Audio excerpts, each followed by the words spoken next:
Good afternoon and welcome to the public meeting of Randwick Local Planning Panel on the 10th of June 2021. Firstly, I'd like to acknowledge the traditional owners of the land and pay my respects to the elders past, present and emerging. I'm the chair of the panel and my name is Annalise Tour. Joining me today via video conference are Oliver Klein and Jason Perica as expert members, and the community representative is Peter Ryan. Today we have two people registered to address the panel. Each speaker will be given 3 minutes. Any extension of time will be at my discretion as chair. After hearing from the speakers, the public meeting will be closed and the panel will deliberate and make our decisions. The minutes of the panel's decisions, including our reasons, will be available on Council's website as soon as possible after the public meeting. You should be aware that public meetings are recorded and the audio recordings will be uploaded to Council's website. Each member of the panel has been asked prior to the meeting to advise whether they have a conflict of interest to declare in relation to any item on the agenda, and I can confirm that no conflicts of interest have been declared. So we'll start with the item on the agenda, which is for 87 to 91 Middle Street, Kingsford. And the first speaker registered is Ms. Christiana Simeonidis. That's fine. Thank you, I didn't Annalise. pronounce that very well. No, you did it. You did an okay job. Did you want me to introduce myself formally, or? No, that's fine. If you just want to raise the matters that you have concern with. Okay. Now, I'm sorry. Apologies in advance for reading it. It's because I just would like to capture everything and all my thoughts. So here goes. So I am speaking for Randwick Council's recommendation to refuse the boarding house development at 89 to 91 Middle Street, Kingsford, DA 166 2021 and prior DA 573 2020. Firstly, the development application does not meet planning guidelines. The development as proposed is over height and does not meet minimum parking requirements, i.e. 1 car space per 2 rooms. This affects myself in the sense that it is over height building, allows visibility straight into my unit. For the local community as a whole, the on-street parking availability is already poor at its best. It is extremely difficult to find parking at all hours of the day. This situation will only get worse once the students at UNSW come back to the campus.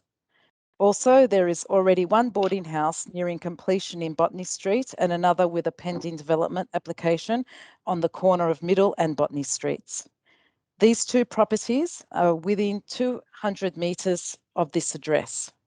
There is still a large development at the Newmarket Randwick site, which is still yet to be built and will add to the parking and traffic problems in the area. Secondly, the proposed development is located directly next door to Shore Reserve, which is a purpose-built and fenced children's park and playground. Shore Reserve attracts many of our most vulnerable community members, including children, mothers, and the elderly. To have a boarding house with 70 plus people staying with no fixed address is very concerning. If an incident occurs within the park, it is very difficult to locate someone who is staying at a temporary resident at a boarding house if they leave. Thirdly, assuming that smoking, consumption of alcohol, and the use of illicit drugs are not allowed within the boarding house, it is very likely that this will occur on the grounds of Shore Reserve. I am extremely concerned that cigarette butts, alcohol, bottles, drug and paraphernalia will end up in the hands of children. In conclusion, I don't believe that a boarding house is suitable development for this location. Thank you. Thank you. I'll just see if there's any questions from panel members. Any questions? No questions. Thank you. So the next speaker is Mr. Andrew Jolletts. First, I endorse everything Christina just said. We know each other. Now, my family and I have for decades owned one apartment at 81 Middle Street, just on the other side of Shore Reserve, and another one at 54 Middle Street, right opposite the proposed development. So we're very much impacted. Now, I've already lodged a couple of detailed objection letters with council, most recently in April of this year. I'd now like to start with a couple of observations or points that were not in my written submission, new material from my point of view.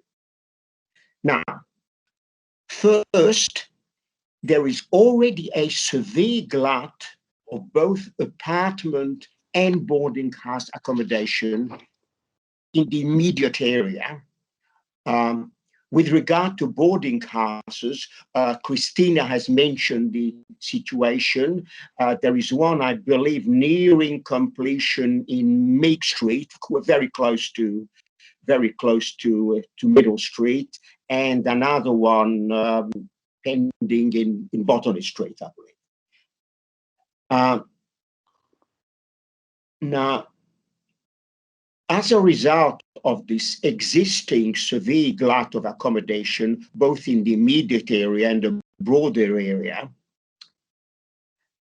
I believe that complete rejection of this DA will be doing the developers a big favor.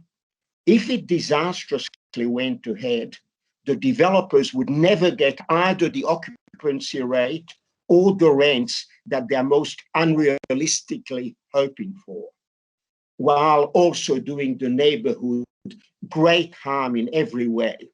Now, how could they make a lot of money instead of losing money while causing much less harm?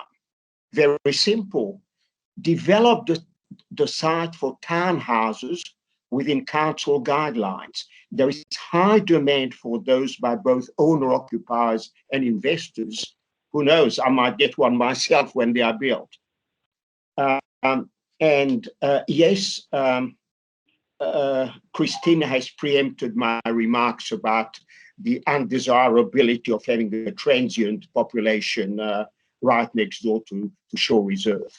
Now, if I have any more time, I could just highlight the points made in my previous correspondence. That's up. If you give me another couple of minutes, I could run through those briefly. Yeah, I'll just give you another minute. So if you could just, we have had copies of your submissions. So okay, so okay, just but briefly, you can just say your key points. Just to go on spoken record. So my main points are existing oversupply of residential accommodation in the area, which I already